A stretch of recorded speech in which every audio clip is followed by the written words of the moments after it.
Hello everyone, hope you're doing well. Today it's time to do another video around a patron question. Now, if you want me to do a similar video like this, I do have a Patreon and also a subscribe style, both the links that you can see in the description. Basically, there's a tier there where if you want to ask questions, I will eventually make videos of them, especially if the questions are kind of interesting. Some of the questions, if they're very short, I'll obviously answer them on the Discord for you, but if they're long form questions like the one today, then I would rather put it into video form, because I definitely think it's worth it for the community to see these ideas, and also, you know, for people to get a bang for their buck. I think if somebody is donating a decent amount of money, then they should be, you know, they should be rewarded with a decent product. So today, we're answering this simple question from Camphor. He says, "Hey Tech, what is your opinion on adding either British helicopters or Japanese naval forces next patch, or possibly both, like they did with the French helicopters? Also, would you like to see next patch? What would you like to see next patch, aside from the obvious elephant in the room, such as bringing in new jets to counter the T2? So it's a pretty simple question, you know, what is the opinion on adding other parts of the tech trees, or what would you like to see? Now, generally, I would split this into two parts, so that's exactly what I'm going to do. Since it's what would I like to see, I've taken a few little liberties here. I don't think many of these vehicles will come next patch, but it's stuff that I would like to see. You know how the start of the year I did my hopes for 2019, and then I did my my thoughts for 2019. Like I thought that, you know, we get more modern stuff, more supersonic stuff, all of this stuff, but my hopes were much more like parity in the system. And this can be combined with the first part of the question. So would I want to see British helicopters or Japanese Navy next patch? Well, in all honesty, since one of the biggest issues I see in the game right now is parity of mechanics, and one of the biggest ones is not every nation having every tech tree in the form of helicopters and also naval, I would like that to be addressed as quick as possible. Even if those helicopters are not as good as the other nations, at least they will have the option to be able to use them. You know, there's been a lot of criticisms of the French helicopter tree not being as up to par as the Soviet or the American one, and there's definitely criticisms that can be made there. You know what it's automatically better than? Any British tree that we have in game, any Italian tree that we have in game, and any Japanese tree that we have in game, because they don't exist. So for me, it is incredibly important to work on these factors. And as somebody who's really enjoyed the lower tier grind for naval, I would love to see another tree in as well. Now, the devs themselves, when it comes to the Japanese, they have said, well, I don't think it was a dev, but it was a community manager, who basically said that the Japanese Navy will be coming in the first half of this year. Well, the way that the update cycles work, you basically have 5 each year. You have 2 in the first half of the year, and then you have 3 in the second half. So you pretty much have, you know, update last year, we had update 1.77, 1.79, 1.81, 1.83, 1.85, and now we have update 1.87 this year. So the next one's going to be 1.89, which should be... oh, I can't remember, actually. It should be... You know what, let's have a look, just so I don't look like a turnip. Because otherwise, I don't want to get this wrong, obviously. But the idea is you have, in War Thunder, an update cycle of 5 updates a year, where you have, you know, 2 of them at the first half of the year, and then 3 of them in the second half. So, as we can see here, if we go back to last year, you had Advancing Storm on the 14th of March, then you had Project X 179 on the 12th of June, then September, October, and then December, and then once again, update 1.87, 12th of March. So literally 2 days off the release of last year's 14th of March. So if I'm going to be honest, the update 1.89 should be around the start of June. So this would be the updates where we're going to see Japanese Japanese ships, because they said it was going to come out in the first half of 2019. They haven't changed that statement at all, so it seems like at least it's on track to be happening. So we'll get Japanese ships in this patch, maybe some other stuff as well.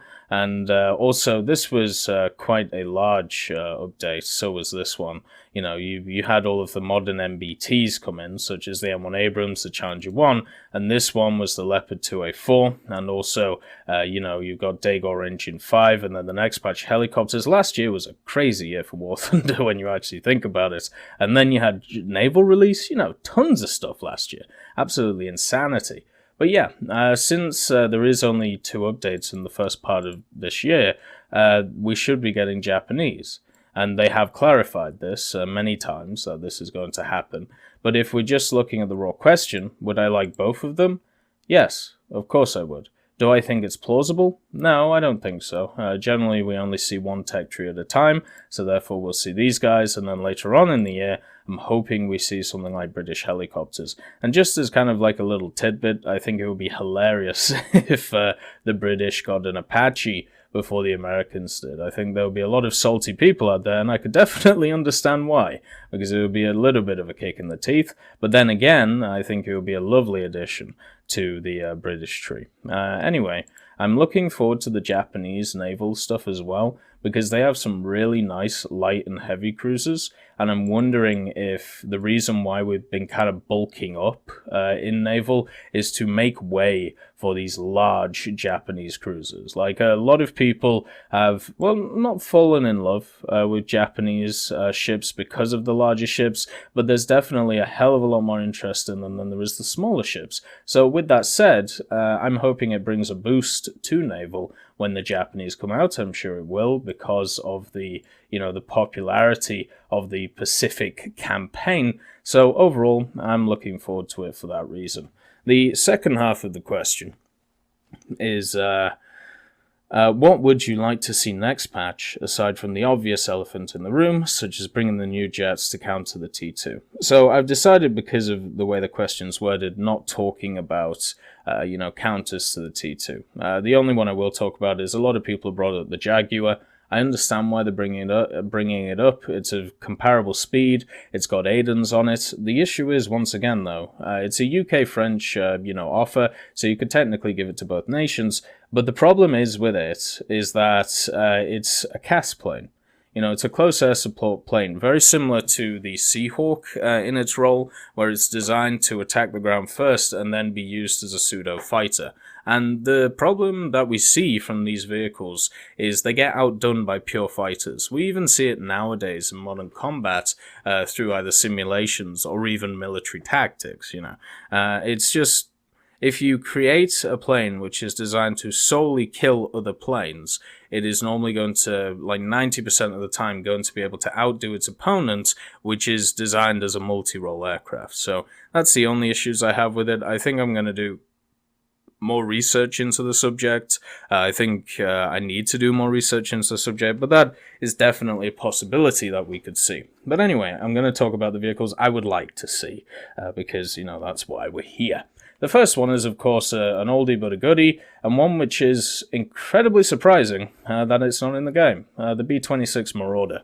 Now, if you don't know what the B26 Marauder is, it's a medium bomber, I think you could class it as, which kind of like an attacker bomber in a way, you know, a fast, not so much low altitude, but a fast medium bomber, kind of the same style of obviously the A26 and kind of a similar role to the B25 even. Maybe you could conglomerate those two roles together and kind of get the B26. But the surprising thing is there was over 5,000 of these things made, and they were incredibly prominent in World War II. They were used in every theater, the Mediterranean, the Atlantic, the Pacific. They were even used in the Indian campaigns. I'm sure they were used in China or around China.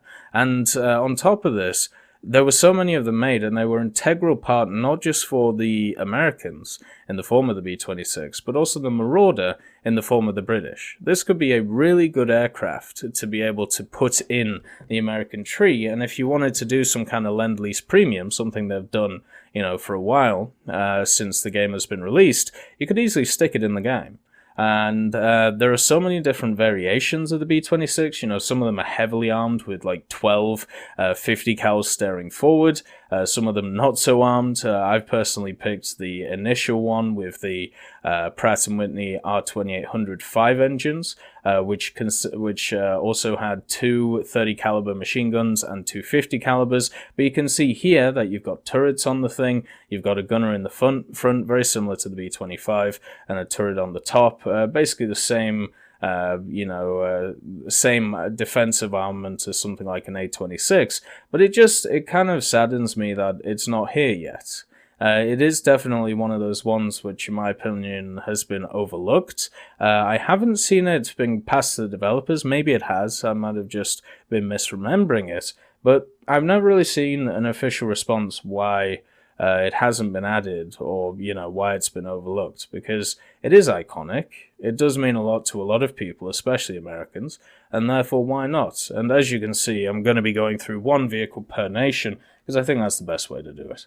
So the next one is the looks. So one of the issues that a few of the nations have, Germany included, is the lack of light tanks, which means that they're very, very, very screwed when it comes to the scouting mechanic. And I am very much in favor of the scouting mechanic. I think it's a really nice mechanic and should be used as much as possible now when it comes to realistic battles, and therefore if I can put machines in the game which help with this, whether it's an SDKFC 221 or maybe a Leopard prototype with the 90, which would be very light because they don't have any armor, or something like a Panzer II Lux, I would much more prefer putting this thing in instead of like an E100 or a low. Because it just sounds, the gameplay for me sounds a hell of a lot more fun. A lot more running around, a lot more scouting people. Yeah, your gun's not the best, but you can use artillery, you've got speed, you can just dash around the place. And the reason why the looks is really fun is because I see it as a very much upgraded everything Panzer II. So one of the things that they wanted to do with the looks is change the 3-man crew to the 4-man crew. This meant that they added a space in there, they changed the turret around a lot, and there was a hell of a lot more space inside of it with the new chassis that was created. It also had 30mm of thick armor on the front of the chassis, and also it had a rear and side armor of 20mm. So we're not talking about a really thickly armored tank, but we're talking about something which has enough armor to be able to bounce small arms fire, meaning that if you find it in that rank 2 area, it would do all right. It's also got a 180 horsepower HL66P water-cooled petrol engine, which was able to produce a decent amount of acceleration with good speed, and also it mounted the 20mm gun.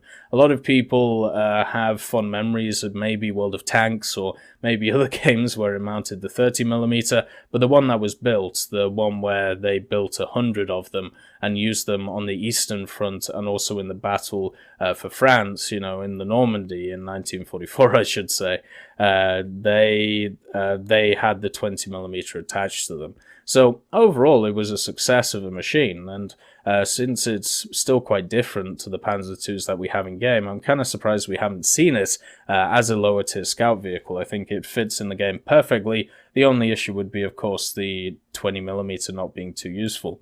Next one's more of a big Bertha. This is the KV7. Now, I've advocated in the past for this to be a gift vehicle, and the reason why I advocate it to be a gift vehicle is because there's technically two versions of the KV7, and it is up to Gaijin to pick which one should be a gift vehicle and which one should be a main tech tree vehicle. So I'm not really just advocating for one of these to be in the tech tree, I'm advocating for both, and then just to pick one, because I see both of them as kind of the same use. So the first one that was built was this. This is the original KV7-4, technically, or KV7 I should say, and it had two 45mm guns on it and one F-34 gun, the 76mm. Now, the problem with this is the recoil on the guns was pretty much negligible, but accuracy of the guns was pretty much non-existent. Reloading the guns at a decent rate was seen as incredibly hard to do, even though you had this large superstructure that you can see here in order to do it in. It just wasn't seen as feasible to be able to do so, and it also was seen as that it lacked armor to be able to just kind of stand there and shoot all of the guns at once. So one of the things that a tank destroyer kind of needs is accuracy, and unfortunately this thing didn't give it. So what they did is they upgraded it in a bunch of ways. They wanted to increase the armor to 110 to 120 millimeters on the front, so nothing could really pen it at the time that this was produced, and also put two ZIS 5 76 millimeter guns on it. And these were the same guns as the F-34 had, I believe. Might have been slightly different, I can't remember at this time. But the main thing is they upgunned it, they up-armored it, I don't think they up-engined it, and it was still a failure because of the fact that the person who was managing the guns could not do it at the fire rate that they were looking for. So it technically was a success in the way that they built what they wanted to build, but when it came to the testing, they had issues when it came to accuracy, and they had issues when it came to actually being as efficient as possible.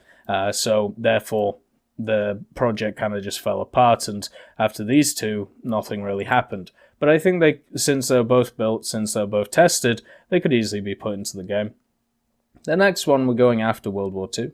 So we've had, 3 World War II vehicles here. Next one's the Scorpion, and this follows the same line as the Germans. The British are really struggling for light tanks right now. Oh, sorry, I shouldn't say light tanks, but scout tanks, right? You've got the Warrior and the AEC, which is a gift vehicle, and I think that's about it. There might be another one, but I don't think there is. The Scorpion, in both of its forms, in 76 form and 90mm form, would fit incredibly well in the British tree around the 60 to 70 area. You have a very small vehicle which is incredibly lightweight, which has a 190 horsepower engine, 5.9 litre diesel, and it could go incredibly fast at 72.5 kilometers an hour.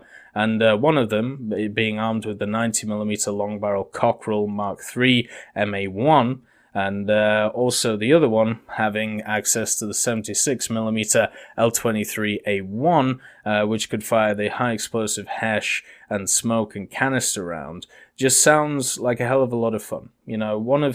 Some of the best experiences that I've had in War Thunder with stuff like the T92, the Little Scorpion, the Ontos, the Type 60 even, all of these small vehicles which can kind of get into spots, scout the enemy, and then you can kind of run away or, do something like that. One of the nice things about the Italian grind is they have a lot of vehicles like that, and for me, that's a lot of fun. The Orbul's great. The R3 is really fun for that. Even stuff like the Centauro is huge, but it's the idea that you can stick in a position near the enemy, you can wait for them to push, and then bang, bang, bang, you can go a bit crazy.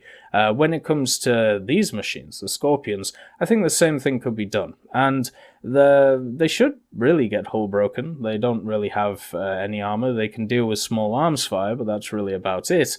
So overall, why the hell not add these into the game? And if you wanted to do it as a special, well, pick one to be a gift vehicle in the form of a event, and then put the other one in the tree. Just make sure that the one which is better than the other is in the tree instead of the gift vehicle. The next vehicle on the list is the Radeon 2005. This is what I see as the pinnacle of Italian aircraft design. One of the things that you could definitely say about the Italians in the war is they knew how to design a beautiful vehicle, and a pretty good efficient one. I mean, a lot of their vehicles had a few issues when it came to reliability, but the main thing is they performed well when they were able to. The issue the Radeon 2005 had was when it was built and ready to go, they were having a few issues with the engine, which is where the 2004 came from. The 2004 was just a 2005 with a different engine in it, whereas the 2005 had the DB605 engine in it, and when it was delivered, it was all put together, tested, and then There was a decent amount of them made, I think around about 40. But the way I see it is when in War Thunder we mix an Italian airframe with German guns in the form of 3 20mm and 2 12.7mm Breda Safats, and then you throw in the German engine and Italian airframe, it just works. You know, it works really nice, and this would be the top of the Reggiani line. And I know we're getting there. You know, we've got the 2000, the 2001, I'm sure next we'll get the 2004, but I can't wait to see this thing. I can't wait to get this thing in the air with its very powerful engine and incredible flight dynamics, or flight characteristics, I should say. It's one of those planes I've been looking forward to for a very long time in War Thunder, just for these facts, and hopefully soon we'll be able to see it in-game. The next one's just a simple one. The last two are kind of simple ones, actually. One of the things which, for France, it's kind of hard now because they've added a lot of the World War II vehicles that I've wanted to see. There's definitely arguments for a few of the fighters which could be made, but the fact that the main stock, you know, French fighters are in there, it's great. But one of the things that is missing is a lot of these large bombers that we have at lower tiers. So we have the Farman, the F-2222, or whatever it is. Then you got the MC-22223 or whatever it is. But they made a bunch of different bombers which are very similar to those designs, where they are incredibly slow, incredibly large, not a lot of guns on them, but have a massive payload. Here's one of them. This is the MB210. It has 3 7.5mm machine guns on them, the Mag 34s, so, you know, not a lot of firepower, but it has 1,600 kilos or 3,520 pounds worth of bombs in it, and unfortunately the engines, just like a lot of these bombers from France and even fighters, their engines were seen as incredibly underpowered, the Nomrones that they were using, and also very much overheated. So even though you've got this bomber which can carry a hell of a lot of payload and, you know, could normally go at a decent hike, the engines were what let it down once again, and it was actually used for nighttime bombing by the end of the Battle of France, which kind of shows the issues that this plane was having against enemy superiority. The last one on the list is a simple one. This is the Key 51, and for the Japanese, since they have the T2 now, the idea of adding some more jets, you know, you have the F1. I think the F1's probably coming at some point. Then you've got the predecessor to the T2, which could also make it. But for me, instead of the kind of wacky designs of the post-war period of Japan, it would be nice to try and go back to the roots a little bit. You know, the D4Y3 and the D4Y4, or the D4Y4, was passed on to development recently, and the Key 51 kind of fits the same idea as a lot of the other aircraft we have. These, like, attacker bomber or light bomber versions of these aircraft, which could carry, you know, decent payloads, 200 kilos if it wasn't kamikazing, and 250 if it was kamikazing, and this is the issue with an aircraft like this, just like the D4Y4. Is it okay to put an aircraft like this in game, even though a lot of its use was to do with kamikaze attacks? And that is something that I personally, you know, it isn't something that I need to answer. You know, that is up to Gaijin and what they do. But for me, I wouldn't worry about it. You know, this thing was used in military service when it wasn't being used as a kamikaze plane. So why not put it in the game and just make sure it doesn't have that ability? It has 2 7.7s going forward, and it also has the ability, kind of like one of the Key 43s, to be able to upgrade them to 12.7s. I think that would be a nice little addition to, you know, the modifications for it, like the Key 43. That idea's kind of gone out the window now. Like, I can't remember the last plane that did that. I suppose the A26, that might have been it, with the big 37 in it. I'd have to have a look. But yeah, it also has a 7.7 looking out the back, so it's got some rear turret defense, and also it could go at 424 kilometers an hour at 3,000 meters. So definitely nothing fast at all. And one of the problems was when it came up against Allied fighters, it just wasn't fast and they just got picked off willy-nilly. Whereas it worked well against the Chinese, but every report I've read about when these planes You know, when the Japanese fought the Chinese, they pretty much had massive air superiority when they did. So, you know, planes like this would do well regardless. Overall, I think it should be added to the game because there was over 2,000 of them made, and I understand the issues with the kamikaze idea, but you just don't promote it, and you instead just label it a light bomber like it was. Those would be my picks. What my hopes would be for the next update. It doesn't really address any of the key issues that we see right now, such as the parity of different mechanics. But guess what? What would be fixed by that would be adding these and adding Japanese ships. At least that would be a nice step in the right direction. I just want to thank Kampfersturm for his question, and also thank you for watching. Have a lovely day. I'd just like to thank Nick Graham, Dyslexic Child, B Young, and Blackie for supporting me on Patreon.